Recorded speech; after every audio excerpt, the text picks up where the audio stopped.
Hey Boondockers, where are you staying tonight?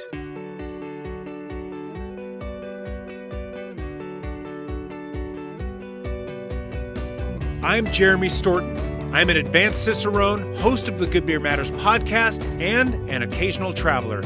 I'll be your host as we search for a great place to stay and a happier life on the road.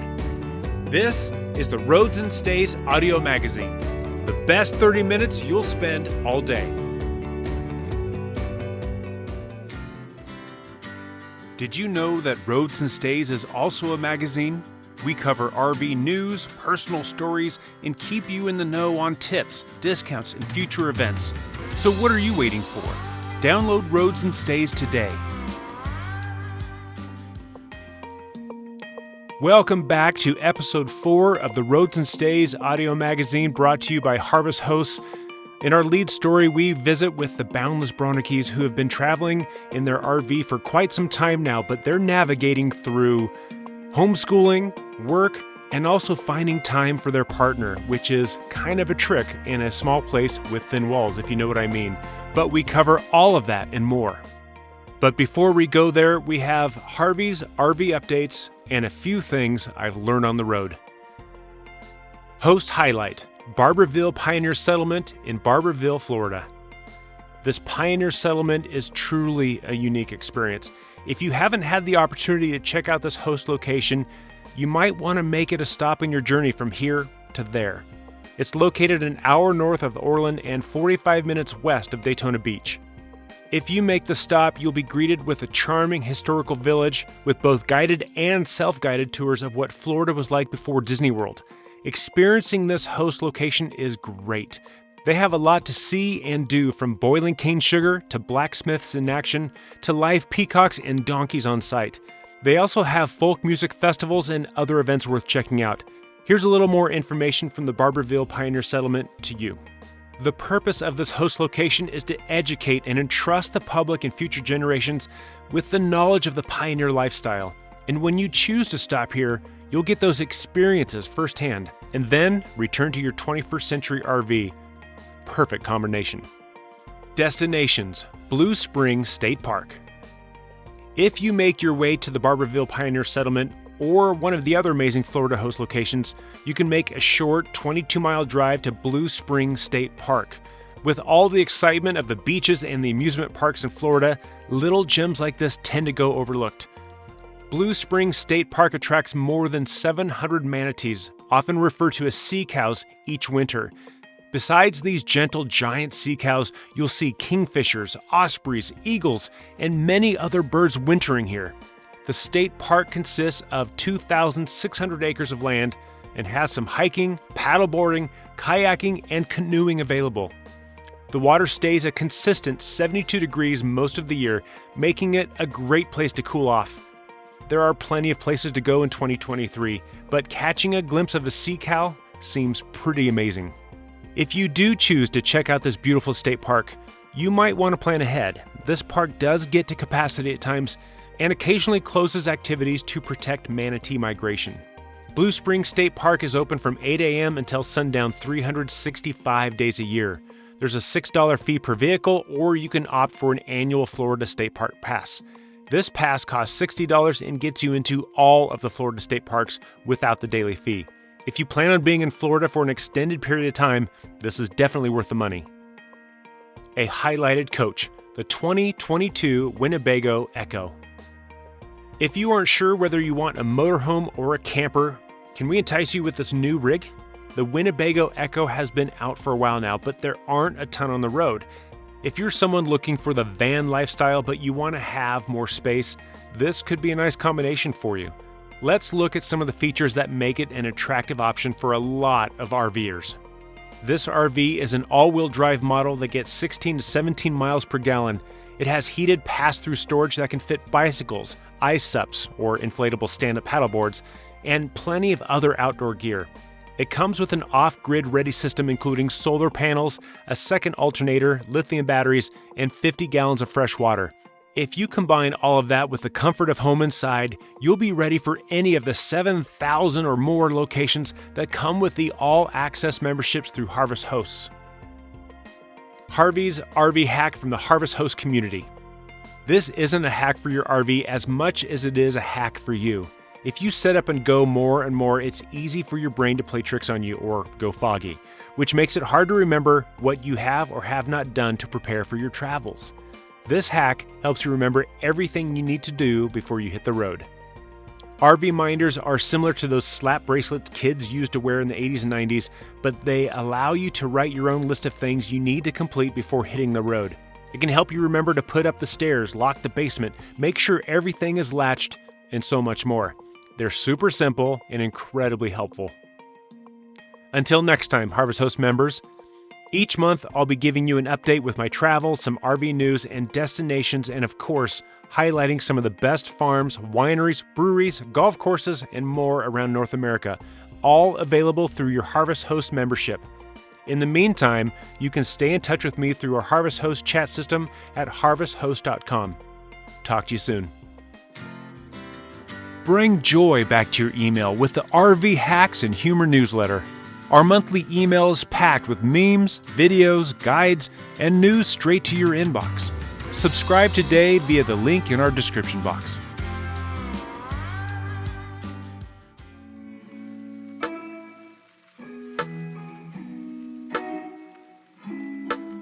Hey, welcome back. This is the Roads and Stays audio magazine, and I'm in Idaho, and you guys are in Florida. So therefore, one of us is more jealous than the others at this point. We are recording this in wintertime. But I've gotten to hear a little bit of your story, and this is just amazing. But James and Kestra, will you please introduce yourself and tell us what you guys are doing? Yeah, sure. I'm James. This is my wife, Kestra. We're the side that's in Florida, sunny Florida. But we're full-time. And I'm the jealous side, just to be clear. You said it, not us. We did go swimming this morning, but anyways, yeah, we're a family of four. We are from the West Coast, the Reno, Nevada area.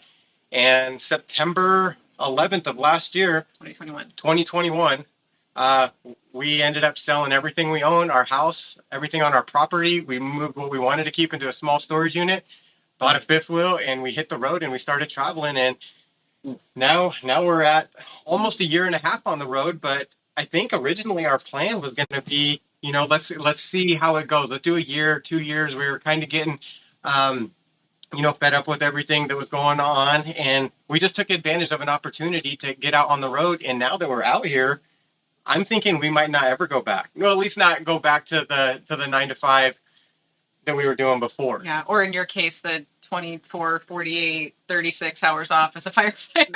Yeah, I was a captain in the fire department as a civilian for the Army. And we worked a 48-hour on, 72-hour shift. And so I was gone a lot. I missed a lot. And then in the summer times, we did wildland.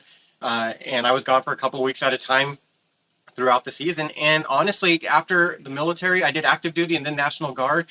I felt like I missed a lot. And then now here we are sped up. Our careers are pretty set for the rest of our lives. And I'm still missing so much. And with the housing prices going the way they were going and us missing so much, we took advantage of the market. Yeah. And now we're out here on the road. Now we're in Florida for the second time. Yeah. So I worked for a hospital. I did fundraising. And so I was, the normal 9 to 5. But with kids, we have 2 kids. We have a son and a daughter who are 5 and 8. And, you drop them off at 7 a.m., run to get to work, do work, go pick them up. By the time we're home, it's almost 6 o'clock. And then you throw in a sport or anything else. And on the days when he was gone, it was like, eat some fast food and then go get out on the baseball field. Try not to throw up.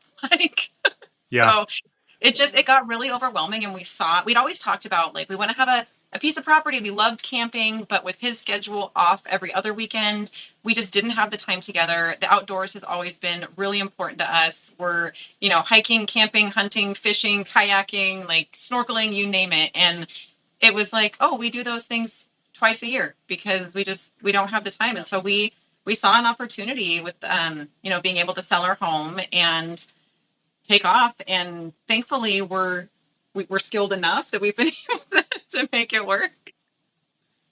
Well, I just had a great conversation with a couple friends of mine. We kind of got in a row about talking about the quality of life and how the system has changed from, the generation before us and the generation before that. There was there's this institution you go to Monday through Friday, 9 to 5 or more, and then the weekends are great. But only one spouse had to go to work, and you could raise a family of 10, and Yeah. and they'd all go to college. But they were going to work you to the bone in the meantime, and the agreement was okay. Then we're good with that. But the agreement changed over the years, over the generations, and we can't survive on one spouse's income, generally No. speaking. The average household. So we both have to go to work, and then we miss our kids. We can't go camping. We can't. We don't make it to the soccer games or the plays or the musicals.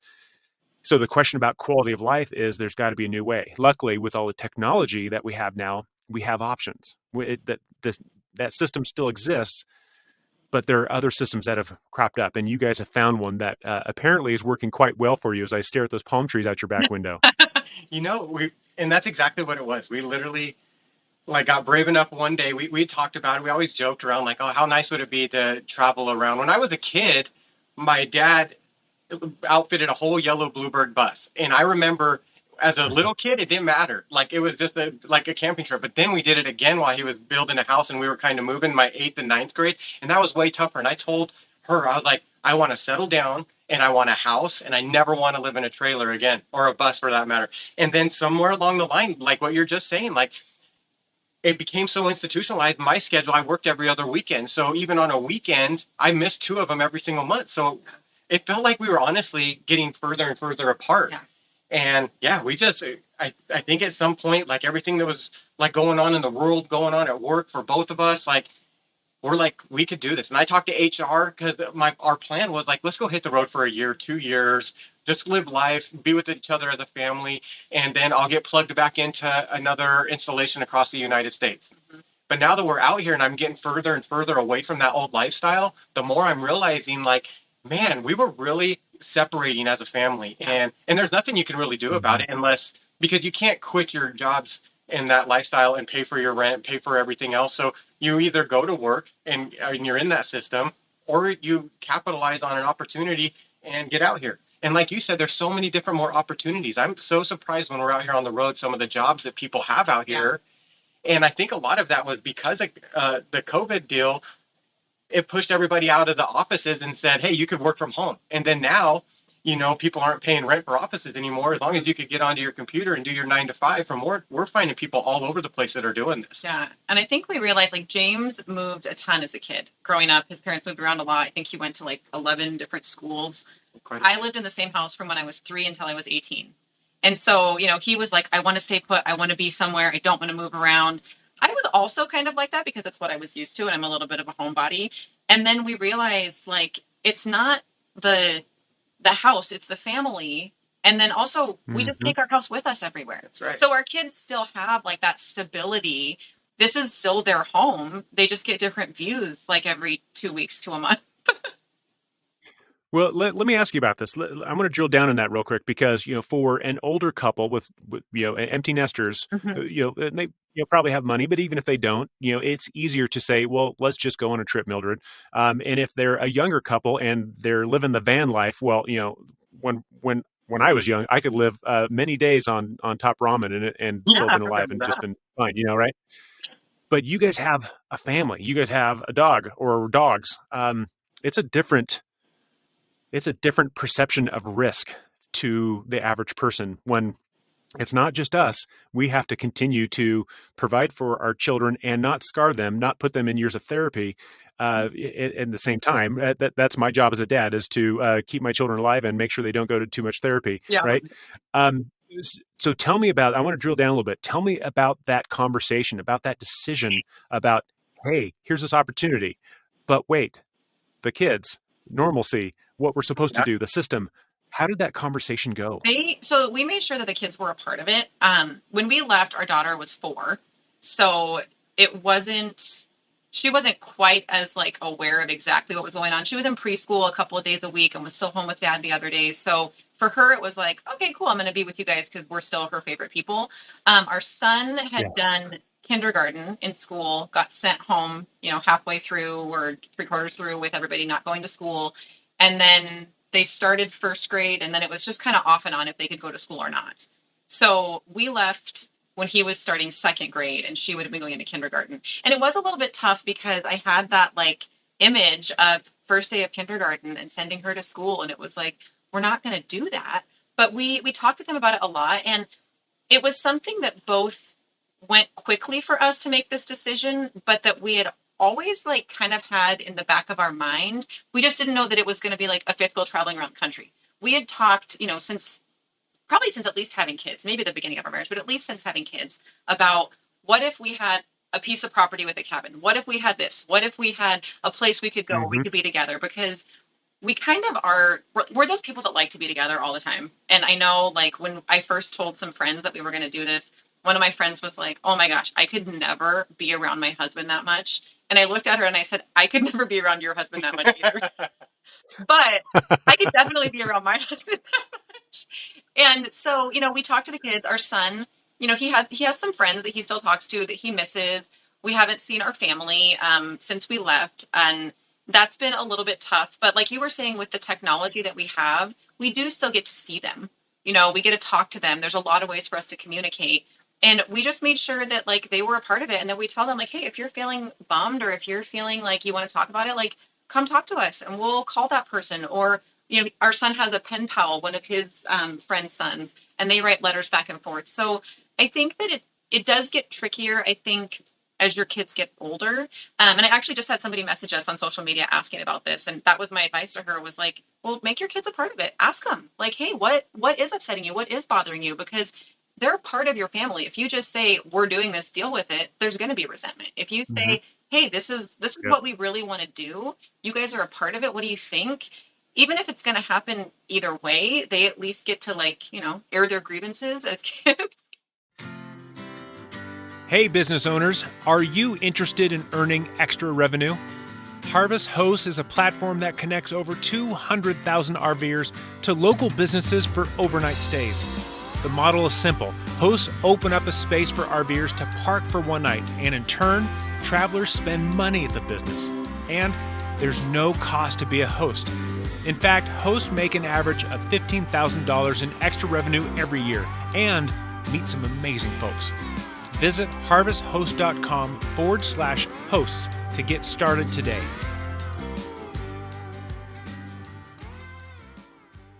And I started walking around our property, and we walked down our driveway, and we sat down on our driveway, and she leans over and she's like, if we don't do this in 1 year, will we regret not doing it? And we both looked at each other and we looked around at our property. We had an acre, and we're just like, we will regret this. This will be a thing. Like, if we don't do this now, here's our little girl. She couldn't help it.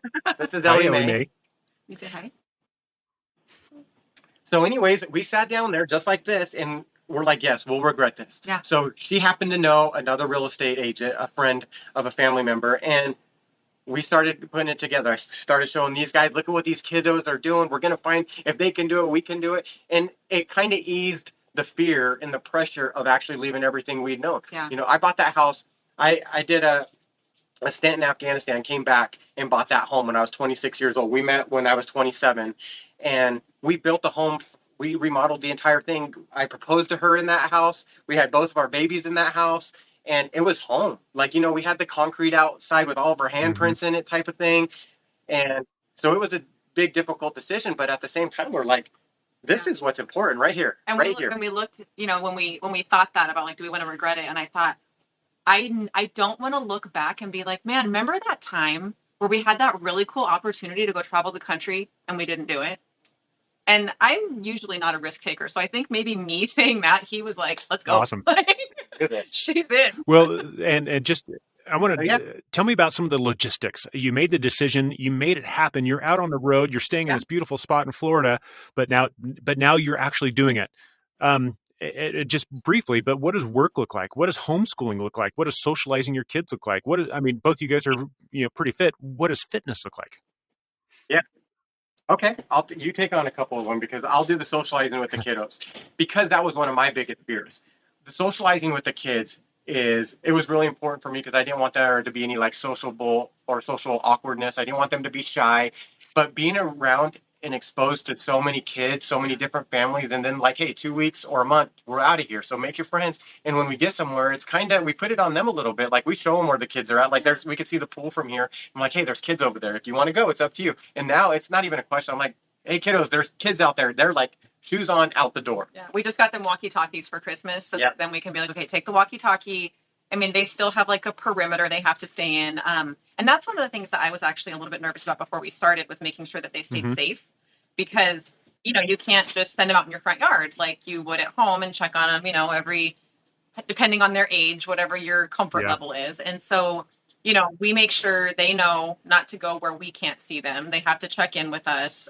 We do like when we're out exploring, because we did the whole East Coast last summer and hit every major city. We went from the Keys all the way to Maine, and we hit, Charleston, Savannah, Philadelphia, DC, New York City, Boston, everything. And so we do the pilot thing where they do like the my plane, your plane, back and forth. And so I'll be like, you're Wesley. And he's like, my Wesley. So we know like who has eyes on the kids. So we're keeping them safe. So I think like, being intentional about those things, but, letting them fall down, letting them get hurt a little bit, letting them have those experiences. And they really are like, they're making friends. And the way we stay connected is the same as we do with our family, the same we can with anybody.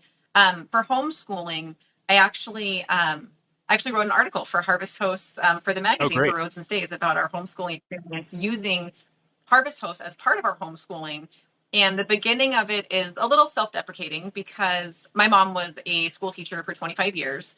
And so when we jumped into homeschool, I was, your classic type A personality. I ordered all the curriculum plus 3 extra things. We had a chart on the wall. We said the Pledge of Allegiance every day. And then we all cried for 30 minutes because it was terrible. So you didn't get a star every day? I did not. I really tried. I tried really hard. So after, about a month of that, I realized like, okay, this is not working. And our biggest thing parenting, the best advice we ever got is like, do something until it doesn't work. And then when it doesn't work, change it. So it works for your family. So I was like, we have to change this. This is not working for our family. And so we still use curriculum but we've integrated a lot of other things. It's not the structured sit at a desk, do this. And our kids are pretty little. Yeah. So trying to make them do that anyway, it doesn't work. So I talked to a lot of my teacher friends. I talked to a lot of other homeschool moms, and we try to do as much as we can, experiential. I worked for a science museum doing fundraising for like 7 years before the hospital. And I smacked myself on the forehead that I was like, yeah, informal science education, like learning through play. What was I doing? Why was I not utilizing this whole area of education that I know about? And it's really just changed our homeschooling experience. So I guess we're kind of a compilation of like homeschooling, road schooling, unschooling a little bit. We try to let them, take the lead on subjects they want to learn about. Like math and reading are the non-negotiables. And then when we go to places like Charleston, South Carolina, we're like, hey, you guys want to see where the Declaration of Independence was ratified and go sign a big copy of it? Like, then we buy a book there and we talk about what is the Constitution. And I think our 8-year-old probably knows more about the Constitution than like some of our candidates who are running for office. Well, and I think the sit down, sit still, be quiet is one of the biggest problems that our traditional schooling system has ever had, and so I think there's a lot of benefit to get up, get moving, get immersed, turn this into an experience, not a lesson, but. But all the stuff is obviously very, very important. But another big thing that's very, very important is the relationship that the two of you have, and staying connected. And I'm just going to come out and say it because I'm not the only one who wants to know about the quote unquote romantic time. I mean, you're in a small trailer with thin walls and kids just right out the door. Unpack all that for us. Yeah, and this guy's so good looking that how could we not? Fortunately, because of this lifestyle, we're really active, right? So the kids, they play all day long and then they sleep like rock. So I think... what was the analogy that I was telling you? So we've been married 10 years. Yep. And because people do ask like, well, how are you intimate? How do you, have time together? And that doesn't always mean physically necessarily. Like there are some things where we put the kids to bed and we do a meditation together at night. Cool. Or we get up before them in the morning and we have our coffee until we hear the sighs and the rumbles of the kids waking up. But I was telling him, we've been together for 12 years, and it's kind of like parallel parking. When the first time you parallel park, it takes you a while and it's kind of difficult and clunky, and then you get really good at it and you can parallel park in like 2 moves. So that was kind of our analogy for some. So we've got really good at parallel parking. So now, because in the beginning it was like, hey, kiddos, like mommy and daddy just need a minute. Go outside and play in the sand. But then, like, you're like, I got to check on the kids. Like, I got to see where they're at. I got to know where they're at. I can't let them be out of sight. So then now it's just like, our alarms go off fairly early in the morning, and that's kind of our initial, our romantic time. Like, we get to wake up together and it's quiet. Nobody else is awake. We got really good stabilizers on the trailer, and that's kind of our time together, right? And then we can actually come down in the morning and have our coffee, do our stretching, have a little more time. We put on a podcast. We do a lot of podcasts that are like marriage related, so that because we get different perspectives all the time. Living in 300 square feet, you got to be able to roll with the punches. Like you said earlier, there can't be an elephant in the room. When it comes to us here, it's not like being back home or being back home where you have a house, like you're on that side of the house, I'm upset, I'm going to the garage. You suddenly remember something needs to be fixed in the garage. I'll see you in a minute. Yeah. Or I just hold out and I go to work for 2 days at the firehouse. There's none of that. Yeah. There's none of that. So communication on our part, he also has a communications degree, so I was kind of set up in the beginning to succeed. But this is how we're going to talk to each other, dear. We are. That's exactly right. And then smile about it. But no, honestly, like we talk a lot. And drive days are really good for that. Drive days are really good. We do a lot of communication there. But honestly, if there's something that really bothers us, we learned this early on. Like, instead of being irritated with each other, like, oh, she doesn't know that this is something I want. If I'm irritated about something, I just come out and tell her nicely. And then she does the same thing, because then you're really good at saying, like, I'm not trying to make her upset, or she's not trying to make me upset. It's just the way you perceive it. And so if it's something that's upsetting each other, because we love each other so much and we live in 300 square feet of a house now, we get it out on the table right now. Like, hey, what you did earlier, like, it made me feel this way. Let's talk about it, because I don't want to feel that way again. I don't want to be mad at you because I can't get away from you. Yeah. The other thing that we try to do is to tell the other person when they do something that we really like. That positive reinforcement, that we're training a puppy right now in our real life. And so lots of positive reinforcement there. And so we don't let stuff sit and, stew. And we try to go with the team approach. Like, it's us against the problem, not me against you, if there's something that's going on. And that has been really helpful, just that visual. But also saying, like, hey, I really liked it when we were talking to that couple and you mentioned, this compliment about me. And usually, he'll be like, oh, yeah, you're welcome. I do think that, because sometimes it's stuff that you have all these positive feelings about your spouse too, that you may not always communicate with them because you think they know that. Absolutely. And so we try to do that, and we try to do it with our kids too. Yeah. And it's so easy to sit with those good, emotions and just feel them. But the negative ones, it really does require the other person to sit with that negative emotion. I mean, there are things that bother me and my wife has no clue, and vice versa. It's so powerful to have someone else with you to sit through that negative emotion, to go through it and figure out the cause and realize, oh, it's just a misunderstanding. Oh, my bad. But either way, we just talked it out. I feel 100% better now. But my big takeaways are sex is like parallel parking in an RV, and teaching your spouse how to communicate is like training a puppy. So I already give him a bunch of treats. Yeah. So I'm coming away from this podcast way better prepared for the rest of the day. Okay, good. That's what we want. So just to kind of cap things off, you mentioned you don't quite have a website yet, but if anyone wants to find you and follow you and learn about what you guys are doing, where can they go? Yeah, so it's Boundless Bronnekes. That's our last name. So I don't know if we need to spell it out because it's a little bit difficult. But we're on Instagram, we're on Facebook, we're on YouTube, and we will soon have a website that will be boundlessbronnekes.com. So I think that's where we are. We also, I write articles for different publications. So I know for Harvest Host, for Roads and Stays, we've had a couple in like Rootless Living and RV Today and some others that we're expanding on that. Yep. Am I missing anything? And just to cap what we do, we basically, if you follow us, it's RV, family, and adventure. So we do remodels, RV tips, campground reviews, and life out here on the road as a couple, as a family, as a dad, as a mom. And yeah. Yeah. And if you see us in a campground, like we have our handle in the back of our trailer, come say hi. Like, don't send us a message that's like, hey, I see you over there. Like, just come over and say hey. Yeah, just not before coffee. Make sure it's after coffee, and then you're good. Yeah, You're not in the clear. morning, not while preparing coffee, not.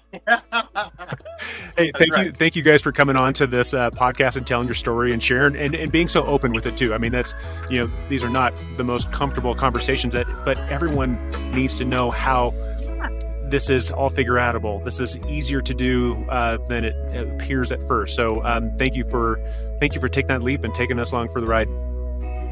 Yeah, thank you so much. Whether you're an RV weekend warrior or travel full-time, fixes and updates are always on the chore list. That's why Harvest Hosts has compiled this helpful RV renovation guide, complete with DIY tips, maintenance tricks, and everything in between. Download our free guide linked in this episode description to finally get your to-do list done.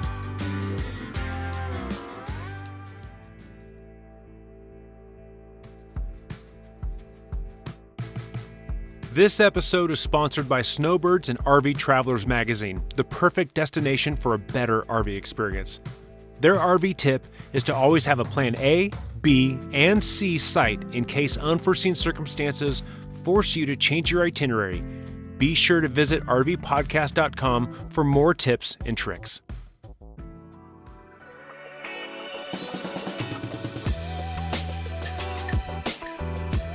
Hey everyone, I'm Jeremy Storton. I'm the host of the Roads and Stays audio magazine for Harvest Hosts, and I have a best trip ever story I want to share with you.